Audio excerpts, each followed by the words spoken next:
जय हिंद वॉरियर्स। स्वागत है आप लोग का फुल पति वाले क्लास के रिवीजन में। दोस्तों आज है 14 फरवरी और आज भी हम रोज की तरह करंट अफेयर्स का रिवीजन लेकर आए हैं। सबसे पहले हम लोग 10 क्वेश्चन करते हैं, उसका इंपॉर्टेंट फैक्ट करते हैं और लास्ट में इन सब पर आधारित 30 ऑब्जेक्टिव क्वेश्चन लगाते हैं इस टाइप का। ओके, तो चलिए हम लोग अपना पहला क्वेश्चन देखते हैं।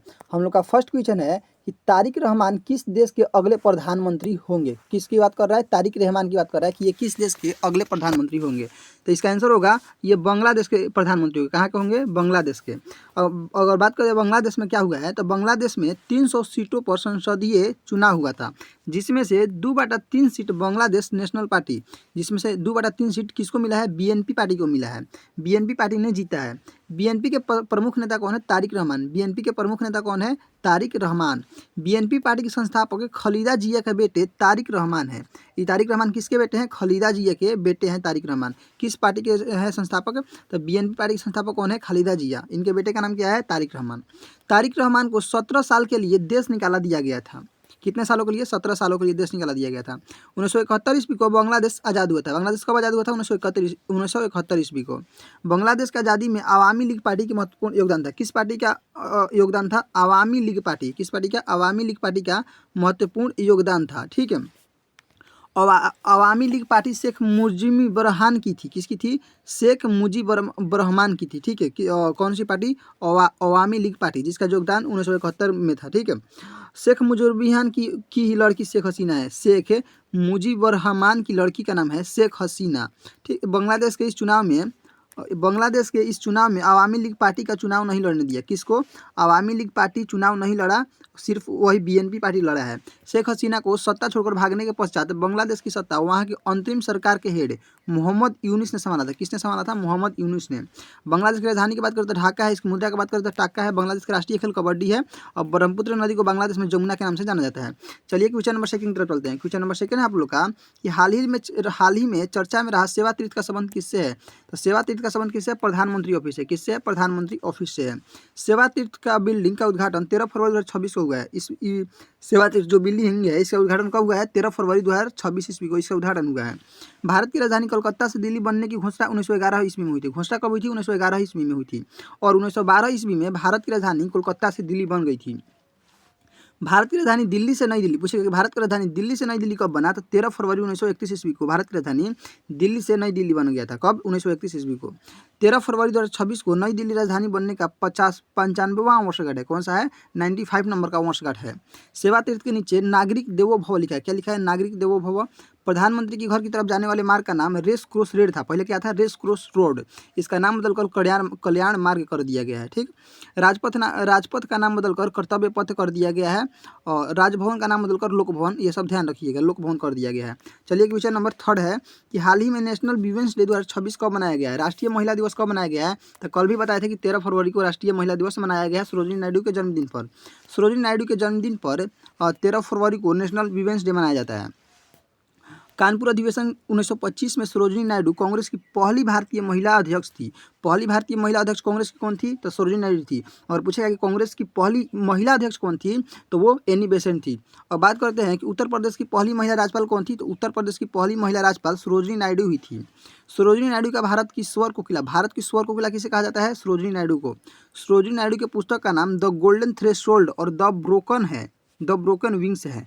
दो ठो पुस्तक का नाम है, एक का नाम है द गोल्डन थ्रेशोल्ड और द ब्रोकन विंग्स है। अंतर्राष्ट्रीय महिला दिवस 8 मार्च को मनाया जाता है। कब मनाता है? 8 मार्च को। क्वेश्चन 4 है आप लोग का कि हाल ही में महिलाओं की फाइनेंशियल सिक्योरिटी के लिए स्त्री सुरक्षा स्कीम किसने शुरू किया? तो इसे केरल ने। किसने शुरू किया? केरल ने शुरू किया। केरल के सीएम कौन है? पिनराई विजयन। कौन है? पिनराई विजयन। केरल के सीएम पिनराई विजयन के द्वारा स्त्री सुरक्षा स्कीम को लॉन्च किया गया। स्त्री सुरक्षा स्कीम के तहत बेरोजगार महिलाओं, किसको? बेरोजगार महिलाओं को और ट्रांसजेंडर महिलाओं को वित्तीय सुरक्षा प्रदान किया जाएगा। अर्थात 35 से 60 साल की महिलाओं को 1000 रुपया प्रति महीना दिया जाएगा। इसको ध्यान रखिएगा। अगला सवाल है आप लोग का कि हाल ही में लाइसोसोम स्टोरेज डिसऑर्डर के लिए भारत का पहला सरकारी मदद वाला नेशनल बायो बैंक भारत प्रारंभ हुआ है। इस बीमारी का संबंध किससे है? तो इस बीमारी का संबंध है जेनेटिक म्यूटेशन से। किससे है? जेनेटिक म्यूटेशन से।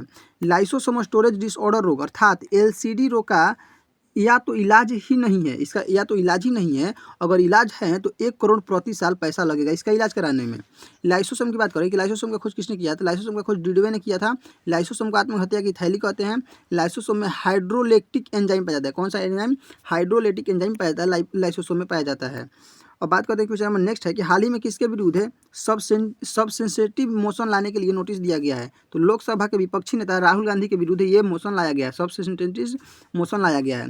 सब्सटेंसिव मोशन को बीजेपी के एमपी निशाकांत दुबे के द्वारा, किसके द्वारा, बीजेपी के एमपी है जिसका नाम है निशाकांत दुबे, इनके द्वारा लगाया गया है विपक्ष के नेता राहुल गांधी के खिलाफ। किसके खिलाफ, राहुल गांधी के खिलाफ है।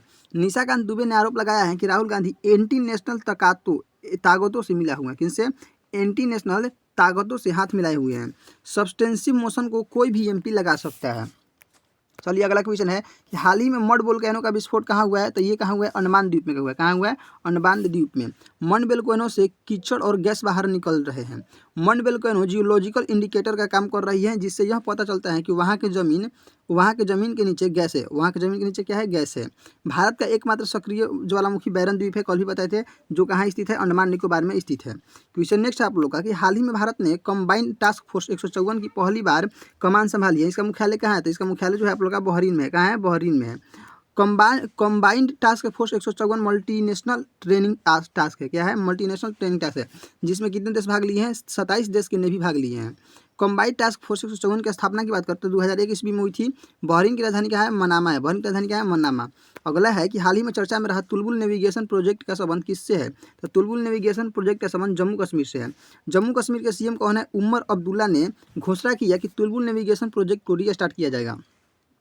तुलबुल नेविगेशन प्रोजेक्ट किस नदी पर है, झेलम नदी पर है। तुलबुल नेविगेशन प्रोजेक्ट को ही बुलर बैराज कहा जाता है। पानी के बहाव को एक समान करने के लिए कब 1984 ईस्वी में तुलबुल नेविगेशन प्रोजेक्ट लाया गया था, परंतु पाकिस्तान ने 1989 ईस्वी में इसका विरोध किया और कहा कि यह तो सिंधु जल समझौता का उल्लंघन है, इसीलिए भारत ने 1989 ईस्वी में इस परियोजना को बंद कर दिया। अगर बात करते हैं कि सिंधु जल समझौता कब हुआ था, तो सिंधु जल संधि जो हुआ था आप लोग का भारत और पाकिस्तान के मध्य हुआ था, कब हुआ था, 1960 ईस्वी में हुआ था, और इसकी मध्यस्थता विश्व बैंक ने किया था। सिंधु जल संधि के तहत सिंधु, झेलम और चेनाब, ये जो पश्चिमी नदी है, इसका 80% पानी पाकिस्तान रखेगा और इसका 20% पानी भारत रखेगा। और अगला पॉइंट है कि सिंधु जल समझौता के तहत यह भी कहा गया है कि रावी, ब्यास और सतलज नदियों का 80% पानी भारत रखेगा और 20% पानी पाकिस्तान रखेगा। ध्यान रखिएगा किस किस नदी का पानी पाकिस्तान रखेगा 80% और किस किस नदी का पानी 80% भारत रखेगा। अगला है पॉइंट कि बगलीहार परियोजना, दुलहस्ती परियोजना, सलाल परियोजना, पकलाडुम परियोजना और रेटल परियोजना कहाँ है, चेनाब नदी पर। ये सभी परियोजना कहाँ है, चेनाब नदी पर है। और उरी परियोजना की बात करें तो उरी परियोजना झेलम नदी पर है। नेक्स्ट है क्वेश्चन कि हाल ही में आर्कटिक सेंट्री मिशन किसने लॉन्च किया है, और इसका राइट आंसर होगा नाटो। किसने लॉन्च किया है, नाटो ने लॉन्च किया है। नाटो यूएसए का सैन्य गुट है, किसका, अमेरिका का सैन्य गुट है, जिसका फुल फॉर्म होता है North Atlantic Treaty Organisation. NATO की स्थापना की बात करते हैं 1949 में हुआ था। इसका मुख्यालय की बात करें तो ब्रुसेल्स है। नाटो में कुल 32 मेंबर हैं। 32वां मेंबर का नाम क्या है, स्वीडन, और 31वां मेंबर का नाम फिनलैंड था। नाटो के वर्तमान हेड की बात करें तो वो मार्क रूटो है। नाटो के वर्तमान हेड कौन है, मार्क रूटो। विश्व का सबसे बड़ा द्वीप ग्रीनलैंड है। कौन सा है, ग्रीनलैंड है। अब चलिए 30 क्वेश्चन हम लोग लगाते हैं। फर्स्ट क्वेश्चन है कि तारक रहमान किस देश के अगले प्रधानमंत्री होंगे, तो तारक रहमान किसके होंगे, बांग्लादेश के प्रधानमंत्री होंगे। अगला सवाल है आप लोग का, हाल ही में बांग्लादेश में कितनी संसदीय सीटों पर चुनाव हुआ था, 300। कितने सीटों पर हुआ था, 300 सीटों पर हुआ था। नेक्स्ट क्वेश्चन है आप लोग का, बांग्लादेश में हुए हालिया चुनाव में किस पार्टी ने 2/3 सीटों के साथ जीत दर्ज की है, तो ये बीएनपी, किस पार्टी ने, बीएनपी ने जीत की है, कितने, 2/3 सीटों के साथ। अगला क्वेश्चन है कि बीएनपी बांग्लादेश नेशनल पार्टी के संस्थापक खालिदा जिया के बेटे का नाम क्या है, तारिक रहमान। क्या है, तारिक रहमान। खालिदा जिया के बेटे का नाम क्या है, तारिक रहमान है। अगला सवाल है 5 नंबर कि तारिक रहमान को कितने वर्ष के लिए देश निकाला दिया गया था, 17 साल के लिए। कितने सालों के लिए, 17 साल के लिए। क्वेश्चन 6 है कि बांग्लादेश किस वर्ष आज़ादी था, 1971 में। कब हुआ था, 1971 में। क्वेश्चन नंबर 7 है आप लोग का कि बांग्लादेश की आज़ादी में किस पार्टी का सबसे महत्वपूर्ण योगदान था, वो अवामी लीग की पार्टी थी, जिसको इस बार चुनाव नहीं लड़ने दिया गया। शेख हसीना का पार्टी था। शेख हसीना के पिता और अवामी लीग के प्रमुख नेता कौन थे, शेख मुजीब बुरहान। कौन थे, शेख मुजीब बुरहान थे। अगला क्वेश्चन है कि शेख हसीना के देश छोड़कर भागने के बाद बांग्लादेश के अंतिम सरकार के प्रमुख कौन थे, वो थे मोहम्मद यूनुस थे। कौन थे, मोहम्मद यूनुस अंतिम सरकार थे, अंतिम सरकार के हेड थे।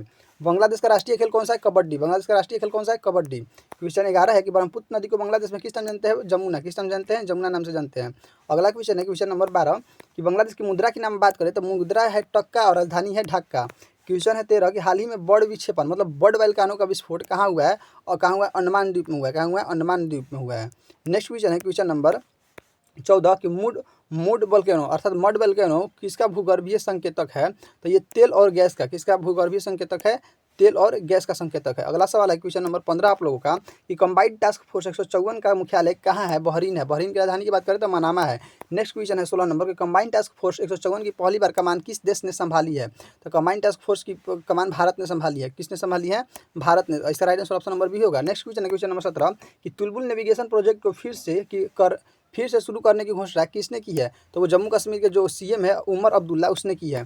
क्वेश्चन नंबर 18 है कि तुलबुल परियोजना किस नदी के मुहाने पर स्थित है? तो तुलबुल जो परियोजना है झेलम नदी पर स्थित है। किस नदी पर है? झेलम नदी पर स्थित है। अगला सवाल है कि भारत के तुलबुल नेविगेशन प्रोजेक्ट का काम किस वर्ष शुरू किया गया? तो इसका काम 1984 ईस्वी में शुरू किया गया था, लेकिन 1989 ईस्वी में पाकिस्तान के नाराजमंदी पर स्थगित कर दिया गया। पाकिस्तान ने तुलबुल परियोजना का विरोध किस आधार पर किया था? सिंधु जल संधि का उल्लंघन, बोल रहा था कि ये सिंधु जल समझौते का उल्लंघन हो रहा है, इसके विरुद्ध में इसका विरोध किया था। नेक्स्ट क्वेश्चन है 21 नंबर सिंधु जल समझौता किस वर्ष हुआ था? 1960 में हुआ था। विश्व बैंक इसका मध्यस्थता किया था। भारत और पाकिस्तान के मध्य हुआ था। और 22 है कि सिंधु जल समझौते के तहत पश्चिमी नदियों कौन सी है? सिंधु, झेलम और चेनाब के पानी का 80% हिस्सा किसके पास रहेगा? तो इसका 80% हिस्सा पाकिस्तान का रहेगा। पश्चिम नदियों का हिस्सा किसके पास रहेगा? पाकिस्तान के पास रहेगा। उरी पनबिजली परियोजना किस नदी पर स्थित है? तो उरी जो है झेलम नदी पर स्थित है। किस नदी पर स्थित है? झेलम नदी पर। अगला सवाल है कि हाल ही में आर्कटिक हंटर किसने लॉन्च किया है? नाटो ने। किसने लॉन्च किया है? नाटो ने। अगर बात करते हैं कि नाटो की स्थापना कब हुई थी? 1949 में हुई थी और इसका मुख्यालय बेल्जियम के ब्रुसेल्स में है। अगला है कि नाटो का 32वां मेंबर कौन है? तो ये स्वीडन है। और फिनलैंड की बात करें तो फिनलैंड जो है वो 31वां मेंबर था। क्वेश्चन है 27 की विश्व का सबसे बड़ा द्वीप कौन सा है? तो विश्व का सबसे बड़ा द्वीप ग्रीनलैंड द्वीप है। कौन सा है?